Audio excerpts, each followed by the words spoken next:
អ្នកកំណត់ឲ្យពួកយើងគឺប្រាណោជាគូនិស្ស័យព្រមលិខិតអ្នកគ្មានមេត្តាឲ្យក្តីស្នេហាត្រូវបញ្ចប់តែចិត្តខ្ញុំមិនអាចបញ្ឈប់មិនអាចស្អប់ព្រោះអូនបានឡើយមិនតន់ដល់ពេលវេលាពងងារក៏ចាត់ចេញទៅសម្បត្តិនិស្ស័យ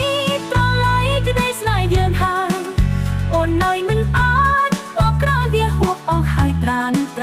បងមិនអាចបងភ្លេចបើសិនជាក្រោយមានពិនសូមឲ្យជីវិតហត់ធឹងបែបនេះ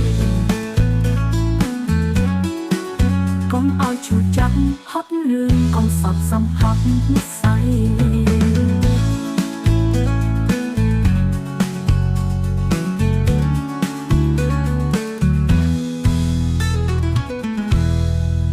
ពីញាក់នៅឆ្ងាយពីគ្នាតែវេលាជាអ្នកកំណត់ឲ្យពួកយើងគឺប្រាណោជាគូនិស្ស័យត្រង់លិខិតអ្នកគ្មានមេត្តាឲ្យក្តីស្នេហាត្រូវបញ្ចប់តែចិត្តខ្ញុំមិនអាចបញ្ឈប់មិនអាចស្អប់ព្រោះអូនបានឡើយមិនតន់ដល់ពេលវេលាពងងារក៏ចាត់ចេញទៅនិស្ស័យត្រឡៃក្តីស្នេហ៍យើងហើយ